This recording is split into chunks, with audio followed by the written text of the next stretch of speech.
I had not been back there in years, but it was the last place left to look.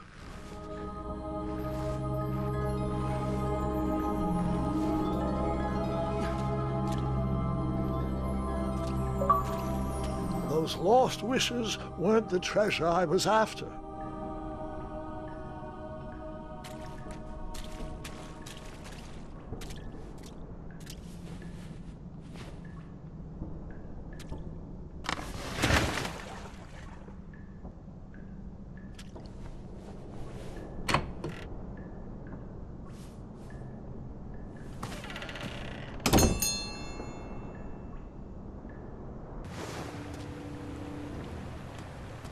It was not exactly as I remembered it, but it wasn't all that different either.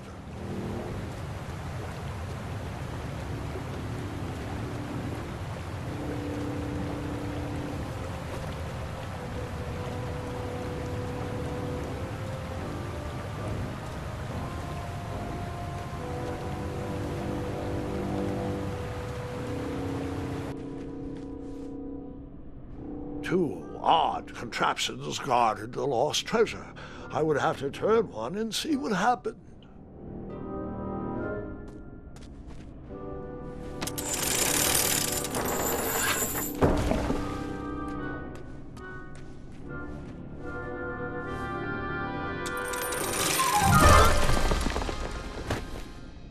And that's what would have happened if I turned the left switch. But since I am here telling this story, you already know that I pulled the right one.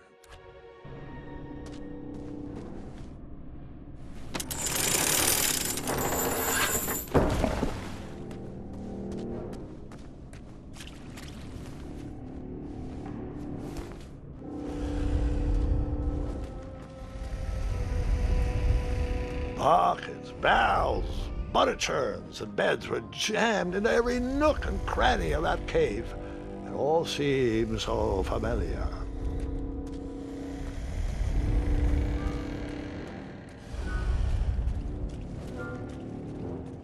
Even though the bed was very comfortable, this was no time to hide under the covers.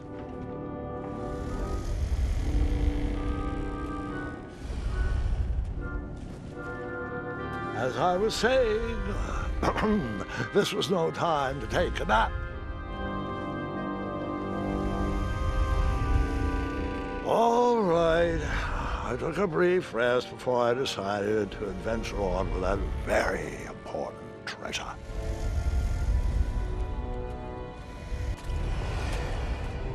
Wait. Hold on, Grandpa. I don't remember this part of the story. Beds hanging from stalactites? We'll get there, Gwendolyn. Don't worry. No detail in this story will be overlooked. Now, where was I? Ah, yes. As I treaded through the river of rumbling trundles, I feared I knew the source of that deafening wind.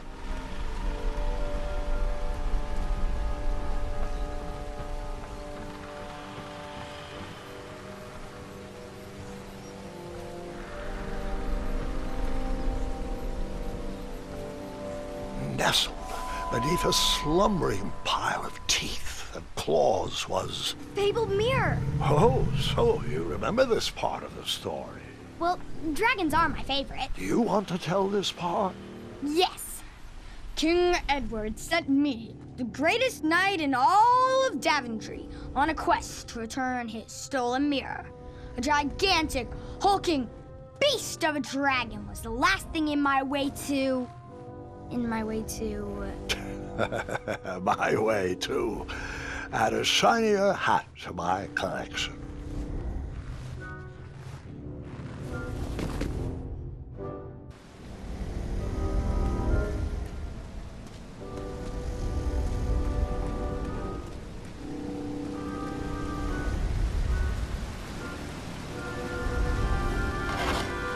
I tried to turn that crazy contraption, but it was missing a handle. Someone tampered with it, creating some silly conundrum.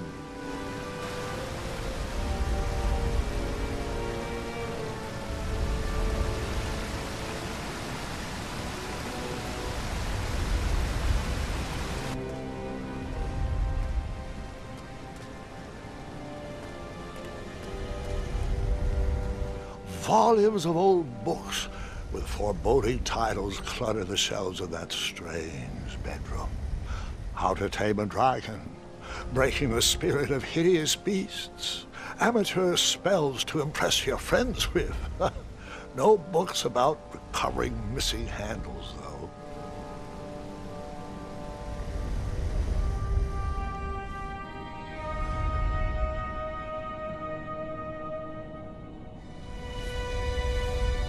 So, the missing handle was booby-trapped?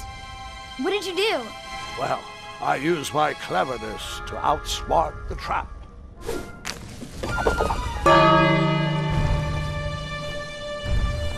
Then I used my cleverness to hide.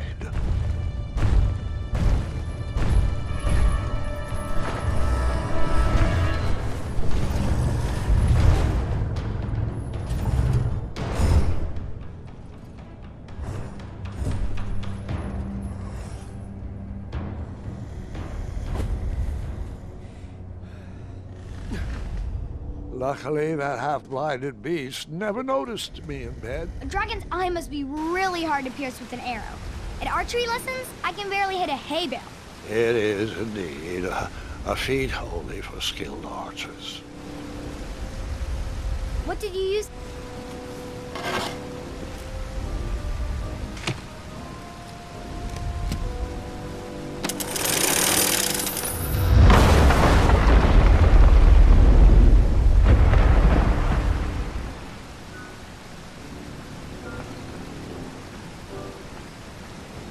The dragon's chains were coiled around a gigantic switch mounted to the cave wall. This cave seemed to be filled with failed adventures.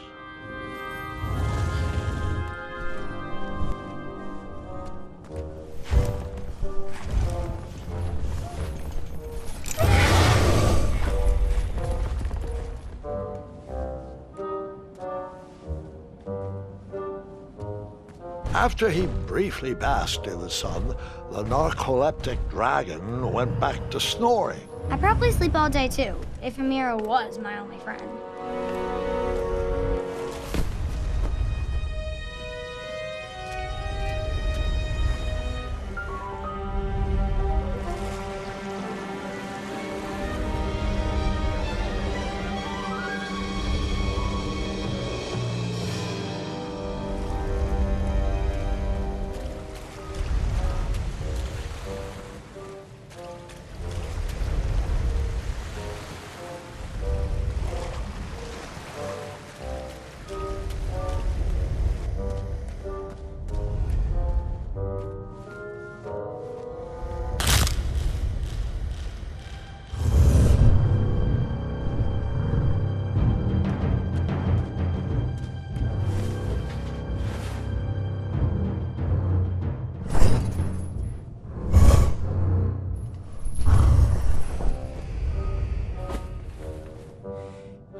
Whoever designed this trap thought they were pretty clever, but I would probably find a way to hit that unreachable switch.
The mirror called out to me.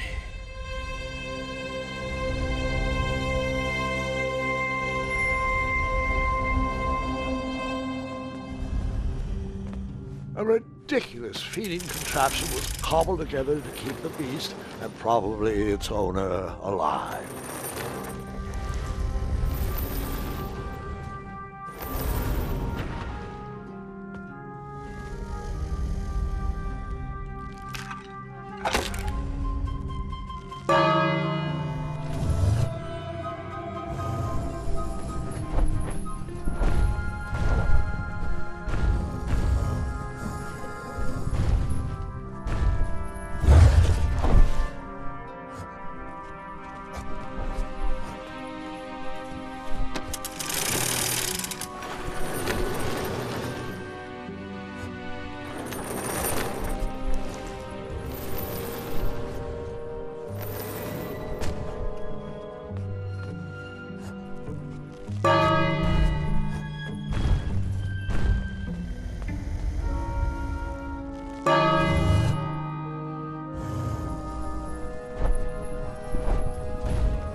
I guess you could say that river swept me off my feet.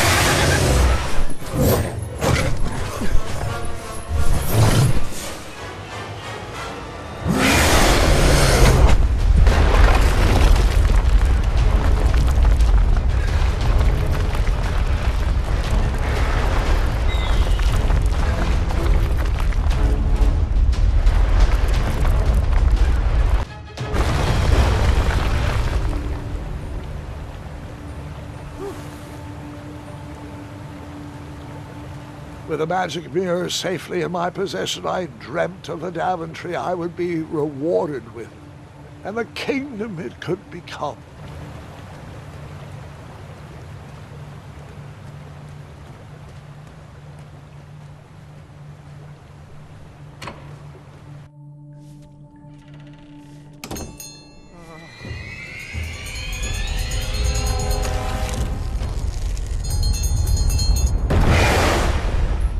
Split second, I had three choices in front of me. Any would clear my path to safety, and all would have rippling consequences.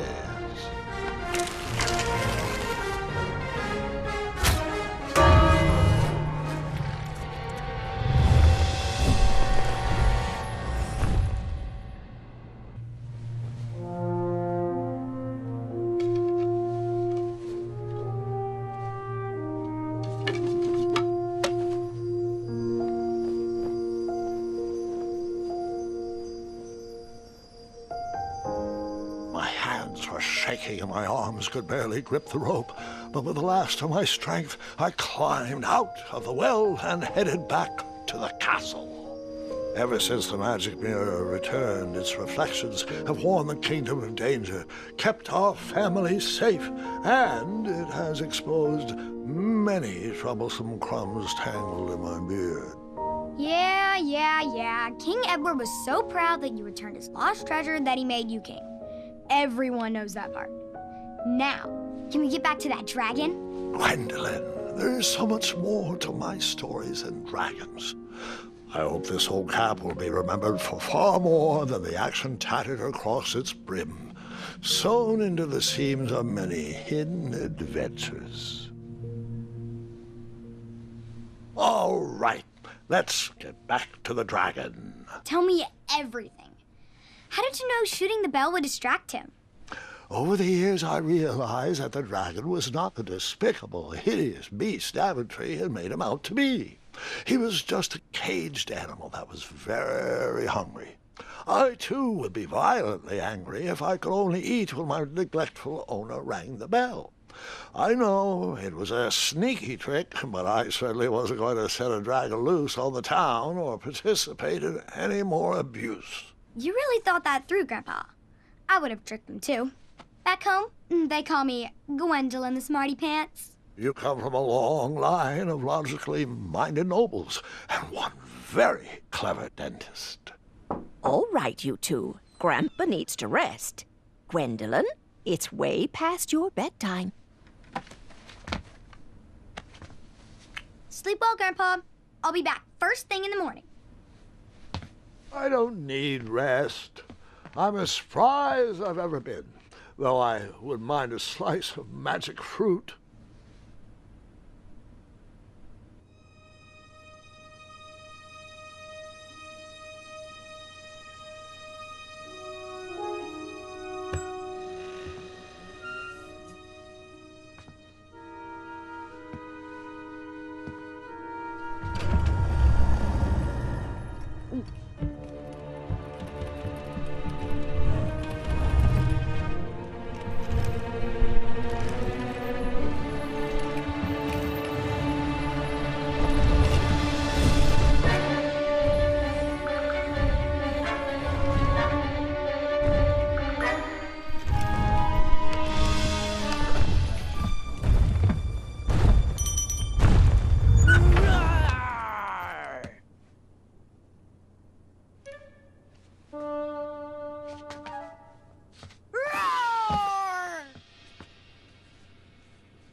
hello, cousin.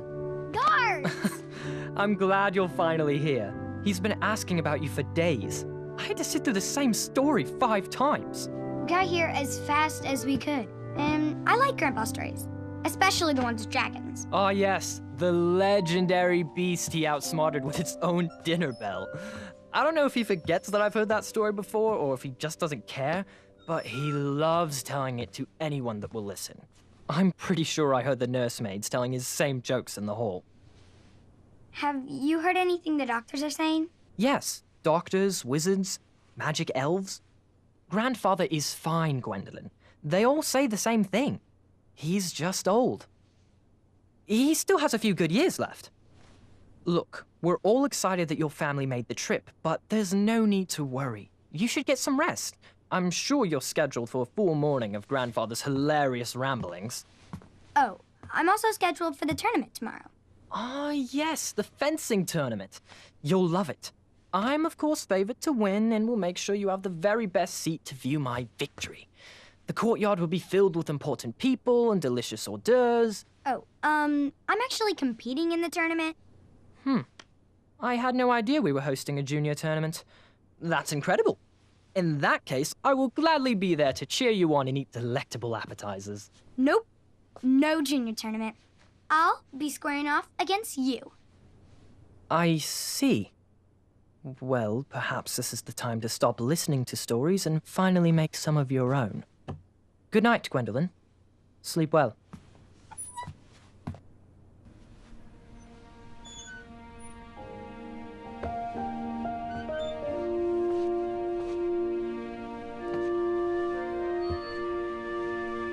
Come in, Gwendolyn. You can set those on the nightstand.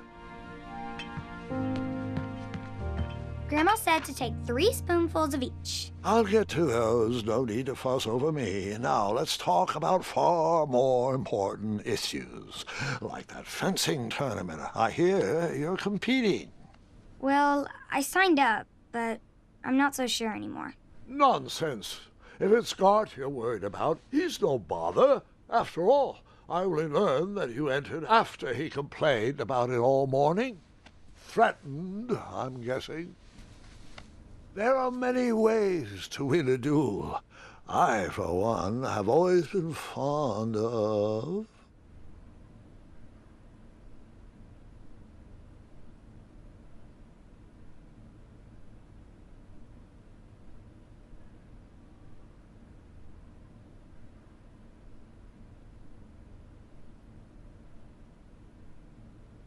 thinking of the problem in a different way, and finding a clever distraction to create a moment of victory. Speaking of, that reminds me of a story, one I know you haven't heard before.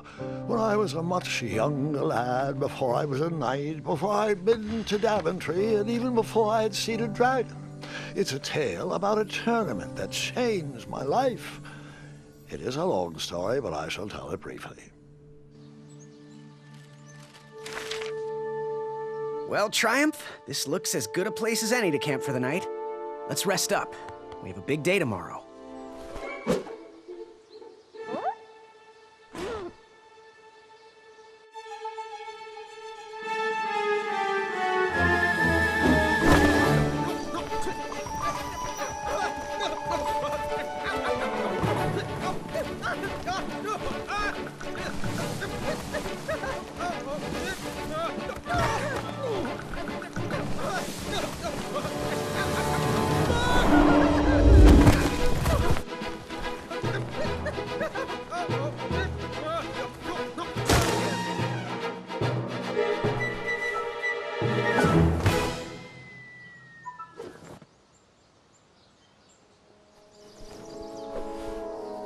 After gracefully rappelling down the cliff, I welcomed the sight of an actual road, the first sign of civilization.